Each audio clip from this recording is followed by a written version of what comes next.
Okay, so the subject of today's video is cars that you have to be completely stupid. BMWs you have to be completely stupid not to buy in 2020. We're going to start off with, first of all, any vintage BMW. Any, maybe you can see behind me, the 1600, 1602. So any vintage BMW from the early 70s and late 60s. At this point in time, that's the biggest bang for your buck. Now, in other countries, those aren't necessarily gone up that much in value, but here they have. So there's a gap in that, right? Anything out of the ordinary. Now, it's not going up just quite as much. It's big bumper cars, right? So these cars, like let's say 74 2002, 73 or 74 and up, these cars actually got the big giant bumpers. And those cars aren't quite as high yet. They have square taillights instead of round. But I think in the future, those will be high value cars. And you can put the older bumpers, the European bumpers on them that are smaller. And those are within the next 2 or 3 years will be skyrocketing. But these old roundy cars, man, if you could find a rust-free version like we have here, you know, the sky is the limit on the price of them, to be totally honest with you. Especially if it's a hatchback, if it's convertible, if it's a GT, anything out of the ordinary, a different color. You have green and blue and red and orange. Any of those different variants of colors bring more money. Those are just nothing but a gold mine at this very minute. And I look for them all the time, right? Always keep an eye peeled for them. No rust though, that's the biggest thing on those. So we'll just start off with any M car for a good price that's in reasonably good shape is always going to be a good deal. The reason for that is because M cars, there's a limited amount of them out there. Anything there's a limited amount of them out there, especially to make big power, down the road is going to be a collector item. And you know, I'm getting old. I had to write a list up here so we make sure and got everything. So BMW E39 M5, right now the price is dipped, right? So you see these prices dip and skyrocket, dip and skyrocket. But overall, they settle higher and higher and higher as every year goes on. As more kids buy these things and wreck them and rip them up and tear them up, fewer and fewer and fewer become available. Here before the old Rona hit, we were seeing E39 M5 prices sell commonly $25,000, $30,000, $35,000 for a good one. Now you see good ones, 130K, 99K, 102K, sells low for 16. So it dropped almost in half. That's not going to stay like that, right? And you see one that's a little bit rough for 10 grand, right? You start seeing that again. Those are all 6-speed cars. All the basic E39 problems that body has are easy to fix. They're cheap to fix cars. They're a pretty fast car. S62 is not a hard engine to work on, not a hard engine to fix. Those rod bearing problems, they don't have a lot of other issues though. It's a real fixable car.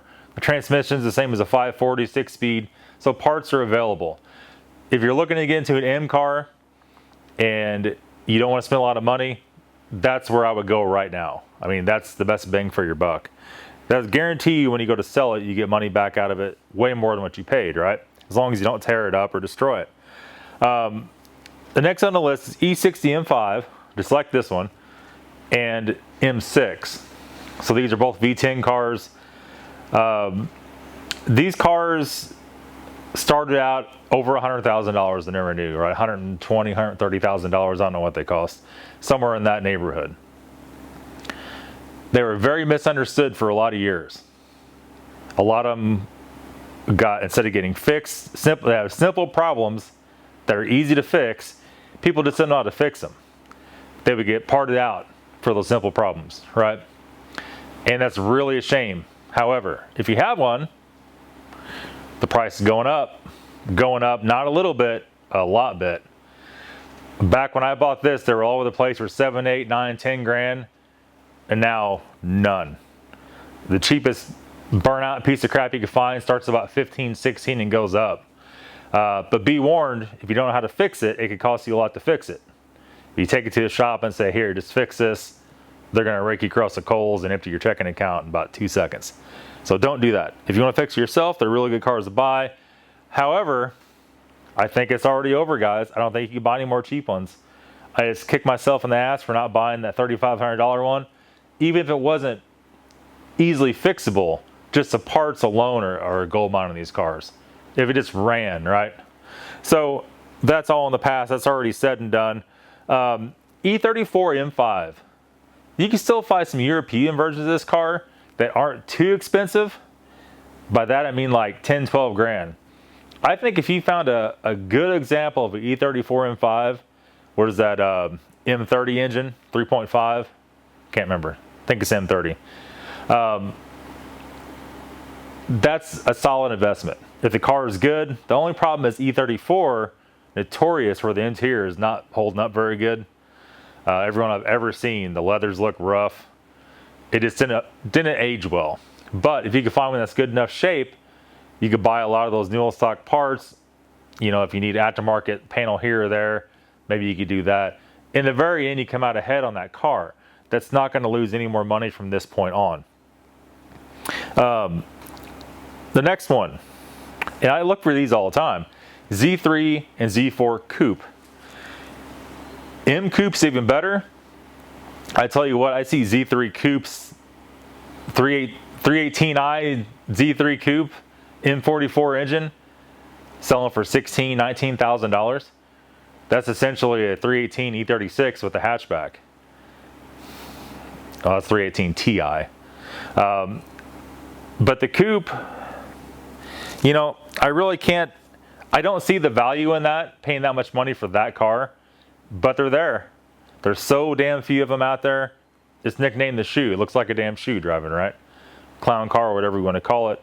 Z3 and Z4 Coupes, right? The convertibles, there's so many of them, I don't really see. That's not there yet, right? Don't buy those just yet. Let me see here. E46 M3 under 5K. Now,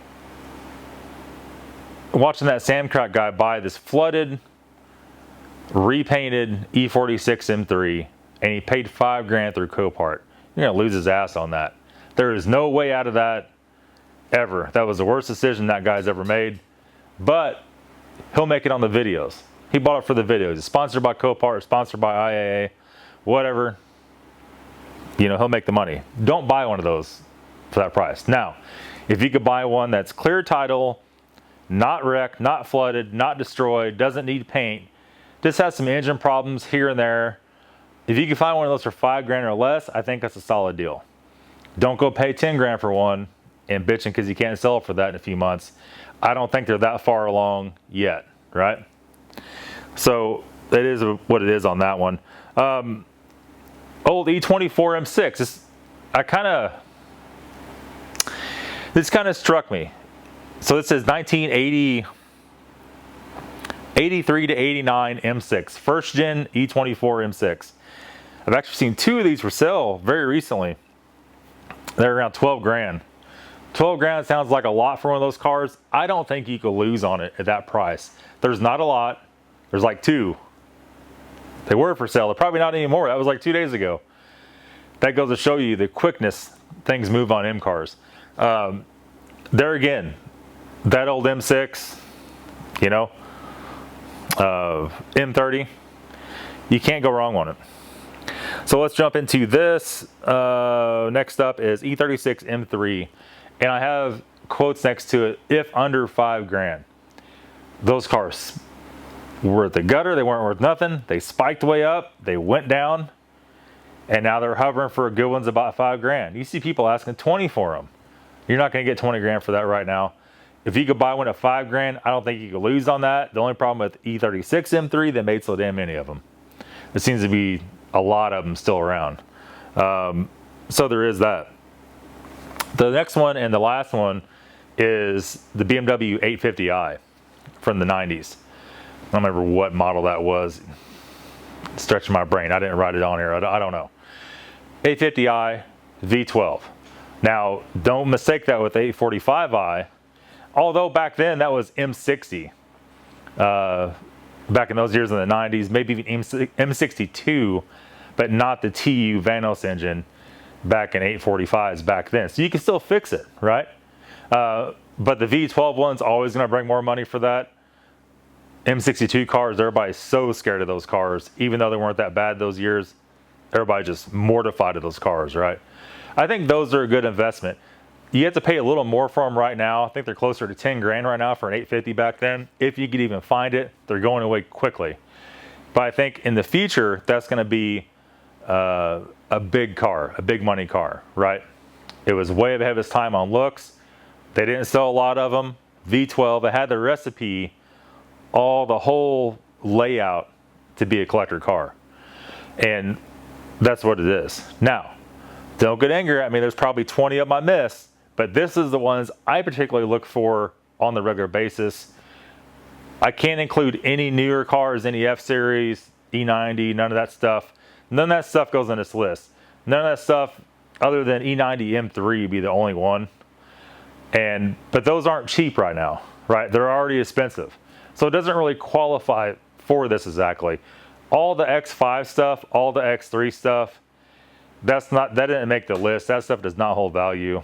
Unless it's an M, they don't have the right engines particularly to make this cut, right? We're looking for cars that you can buy, are a very good investment, and aren't going to be a total freaking nightmare to maintain while you have them. That's it, guys. Hope you liked the video. Have a good day. We'll see you later.